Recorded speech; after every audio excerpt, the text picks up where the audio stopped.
Have you ever wondered why you only get 2 out of 5 or 3 out of 5 in the reading fill in the blanks questions as well as the reading writing fill in the blanks? That is because the PTE exam is putting traps for you and you are falling into those traps. So I am going to show you 4 types of traps that the PTE exam is setting for you in the exam, and because of that 90% of the students are failing their exam or failing the reading module or not reaching their target scores. I will show you some master tricks to outsmart those traps that the PT exam is setting for you so that you do not get tricked by the PT exam. तो शुरू करें? Watch it till the end. End तक देखोगे तभी समझ में आएगा सब कुछ. Hey everyone, this is Anurag here from Edutrainex PT. I hope you all are doing good. So we don't just give you tips and tricks and the strategies, but we also do a very deep dive into the types of questions that are being asked in the exam, understand the patterns, and that's how we are able to give you the inside story of how the PT exam, especially the reading questions, the fill in the blanks, the reading writing fill in the blanks, how they actually work and how you can crack them. So I'm going to show you some unbelievable traps that the people are always falling into it. And believe me, once you see it, you will realize how you have been making those mistakes and losing the crucial marks that are required to get you to your desired scores. So like and subscribe and watch this video right till the end. And for paid assistance anytime, you can contact us on WhatsApp. What benefits we provide for our paid students is listed here: prediction files, app access for paid students. So let's start cracking and see the traps that I'm going to talk about. Trap number 1, there are 4 traps in particular. The first one is the trap that is related to the words, the options that are given to you. So I have shown you some example, and not just the options, but there are some words in the sentences that you have to be careful about and you have to take it seriously when you are reading it. So basically, read the sentence. Software piracy has been legally banned by the European Union since 1980s. However, for the software industry, this law is working dash. This is the question, and this requires an understanding of what words have been used. If I don't give a clue to you, then you may go for perfectly or fine. So these are the positive words. But did you notice a particularly negative word that has been used in this particular example? And this has been picked up from the type of questions, the type of patterns that are being asked in the exam currently. Look at this particular word, however. Do you know words like however, but, on the other hand, contrastingly? These all words, when you use it, you talk about the other side. So you have to see the first sentence. It is saying has been legally banned, everything going well. So software piracy has been legally banned by the European Union since the 1980s. Everything perfect, fine and good. However, for the software industry, this law is working what? Now, many of you fall into this trap and just choose perfectly as the answer because you think, okay, software piracy has been banned, so it must be working perfectly, right? But you did not notice the word trap here that has been set for you, and PT exam deliberately puts these types of sentences to check your alertness, whether you are able to find that word and see the contrast there or not. That's how it works, and that's how you have to choose. So you have to eliminate all the positive words that are used here, like perfectly, fine, commonly. What is commonly here? Commonly is a neutral word. So it's neither positive, neither negative. So again, you have to eliminate that, and the only word which is fitting here perfectly, fitting the context, is inadequately. Now, if you notice, grammar wise, most of the words are ending with ly except fine. So these are adverbs that is describing this verb which is working. As you all know, adverbs describe the verbs and adjectives sometimes. In this case, it is describing the verb. So these hints were given to you grammatically. All of these could have been the option except fine. But which one is making perfect sense is dependent on this particular word trap. If you don't see it, if you just keep on reading it quickly, ignore it, you will choose the wrong answer, which is perfectly or commonly or fine as well. So this is how you avoid the trap number 1, which is the usage of words. Please notice these kind of words that are used in the sentences either before or after or in the sentences that contain the blanks. Now, when I show you the next trap, half of you are going to jump out of your seats and then say, oh Terry, I have seen these questions in the exam.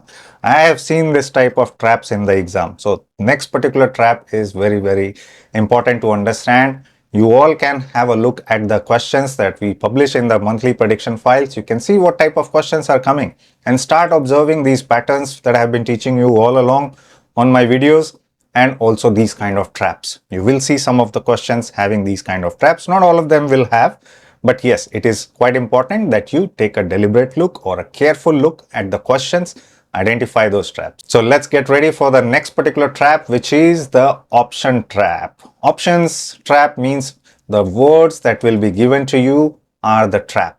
Now you have to see and understand the sentence first. Let's go through it together. American scientists recently dashed strong evidence that the great white sharks in the American waters originate from different parts of the world. Okay, recently dash strong evidence. So straight away you will think, okay, we don't invent evidence. Okay, good. We don't create evidence. What do? We find evidence, right? And straight away you go and choose this particular answer without thinking much. Finding evidence sounds good, perfect collocation, everything good. But what is the trap here? That is the trap that you have to notice. You are just going by your instincts. You are thinking that, okay, this is the strongest collocation that I can understand and know of, and I will tick it as the answer. What will happen? You will lose the points. Why? Did you notice the words that are given to you? ED, ED, ED. Okay? 3 of the words are given to you in the past tense, giving you a hint. Why this particular hint? Why this particular word is given in the present tense? It should have been found, right? If it was found, then I would definitely say that was the best collocating word with evidence. But is it the case? You have to notice it. See, find is in the present tense and it talks about recently. Recently something happened. That is in the past tense, so you have to choose the past tense. And why are these 3 words given in the past tense, and why the strongest word that I'm thinking about as the answer is given in the wrong tense here?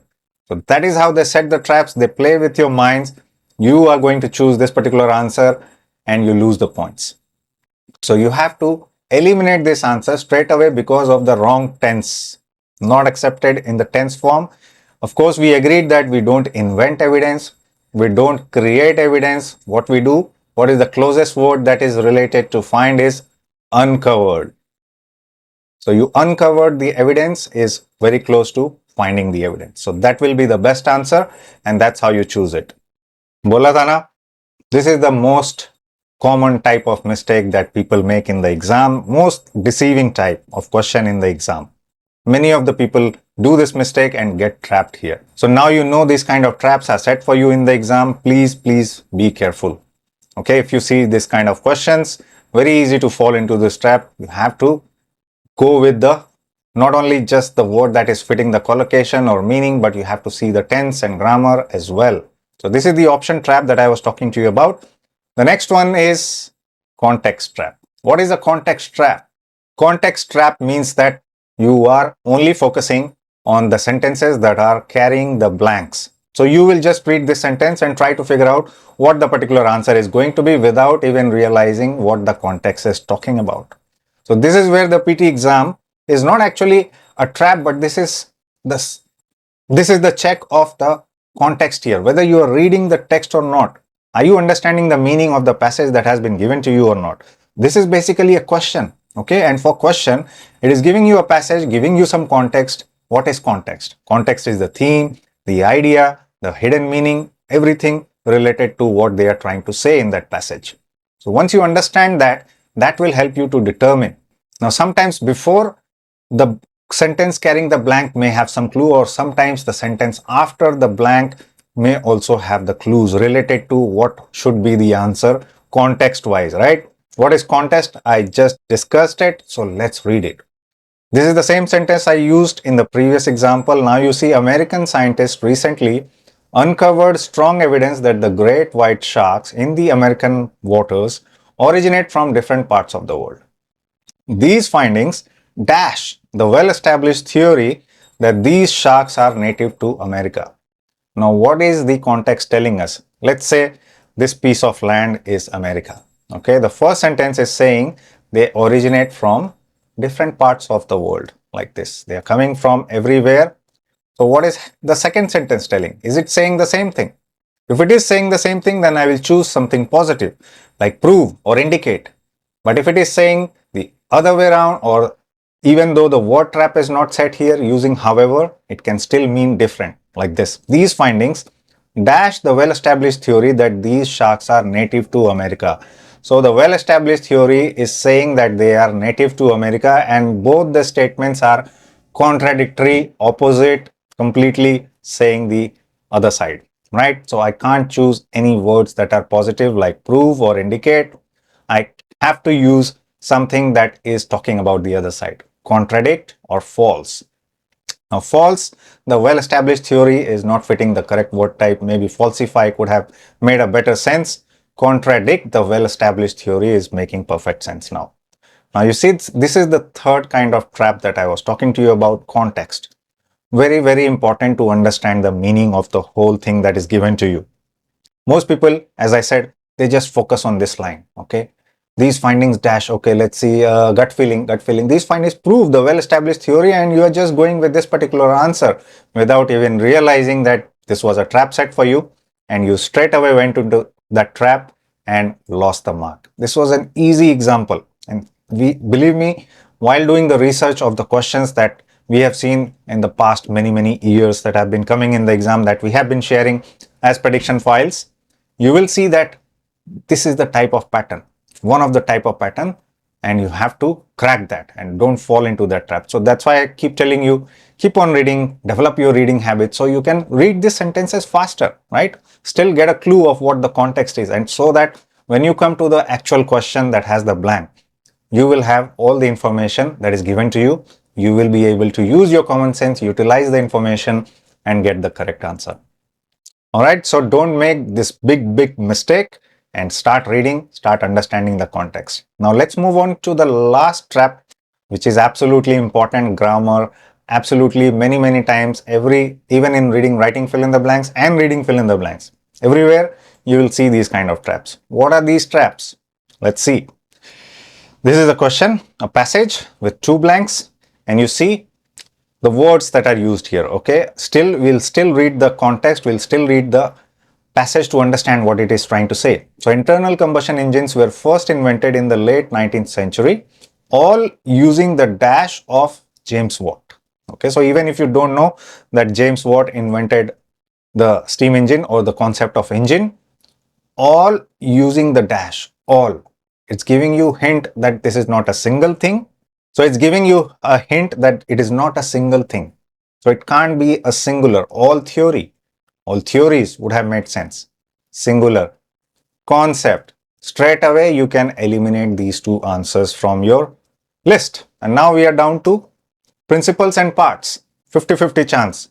So now you can apply some common sense. Do we use parts of James Watt or principles of James Watt? So both are in the plural form, agreeing with the grammar that is presented to us here, and I will understand the context, I will understand the meaning of the words, and I will choose principles, and I will get the correct answer, right? Same thing, you also have to do elimination, always helps. Okay, so just if you see this type of grammar question in reading fill in the blanks or reading writing fill in the blanks, start eliminating which one cannot fit, and then go the other way around. If you are 100% sure you got the answer, you choose it. But if you're not, then you take the reverse approach. Okay, you put the car in the reverse gear and keep on eliminating the options until you find the only one which is fitting the best. Okay, I continue reading the passage to get more idea. The main variant of the internal combustion engines are the 6-stroke, 4-stroke and 2-stroke engines where the combustion takes place intermittently. Another variety of internal combustion engines that works on a slightly different principles include jet engines and gas turbines. Use continuous combustion. So it's talking about two different types of engines. One in which the ignition or the combustion is taking place intermittently, on and off, not continuous. Then the other one where it uses continuous combustion, like the jet engines, non-stop fire coming out of the engine, right? And then the last sentence, we can also classify firearms as a dash of the internal combustion engine. Now it's not talking about the engine, but still it's important. Sometimes we get some ideas. Of course, we get the understanding that it's all talking about the engine, and now it's trying to classify the firearms, like the guns. It's trying to classify as internal combustion engine. But it has a grammar clue here as a. So that means after a, we always have a singular noun. Okay, always singular noun. After a, singular noun. After both, all, these, they will have plural nouns like in the first example. The second one, start elimination. Okay, patterns, this is plural, straight away eliminate it. Even as a pattern of the internal combustion engine is making sense to you meaning wise, but it's not in the correct grammar form. So you can avoid these traps by looking at the options. Configurating, again ing form, as a, we need a noun, right? A singular noun. So we have eliminated patterns. Now we have also eliminated configuration. Now only two options, formation and form. Ooh, very close, very close. Formation and form. Both are noun. Form can also be used as a verb. Now what does it mean? Formation, like a formation, ice, formation of ice. Or form. Form has several different meanings, like I'm a form of something. This is, the mouse is a form of a computer device, right? A classification, a type, a kind. That is where form is used. It is trying to show that this is a type of internal combustion engine. This is a form of combustion engine, not formation of something. Okay, formation means forming something, building something, development of something. That is what formation means. These two words are very close, form and formation, and you sometimes get confused between these kind of words. But what I told you, what I taught you in the 4 killer strategies video, if you remember, identify the word types. Okay, form, formation. Okay, both are noun, but this can be used as a verb as well. Over here, we are applying a noun here. Now apply the meaning. Okay, on top of it, after you have applied the grammar, apply the meaning. As soon as you apply the meaning, you will understand what it means. You will be able to get the answers, and you will start seeing improvement in your reading scores. 2 out of 5 in reading fill in the blanks or reading writing fill in the blanks. Straight away, you will start getting 4 or maybe 5 as well. Many people have been able to do that. Okay, so you can never ignore grammar, and especially in reading writing fill in the blanks, in some of the questions it is helpful. In reading fill in the blanks, 100% helpful.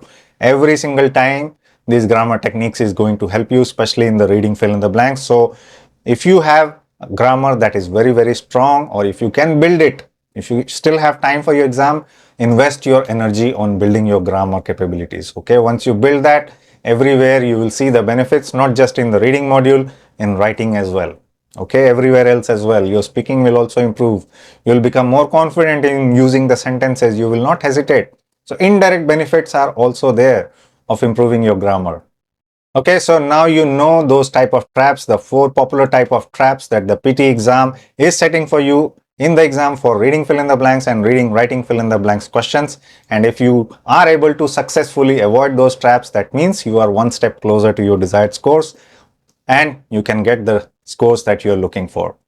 Now, what video I talked about, you must see the 4 killer strategies that I talked about in the reading writing fill in the blanks questions as well as reading fill in the blanks questions, a must watch. And if you need more questions to practice, you know how to find the prediction files. Just become a YouTube member and you will be having the access to the prediction files. Or when you become our students, the details are here or also in the description.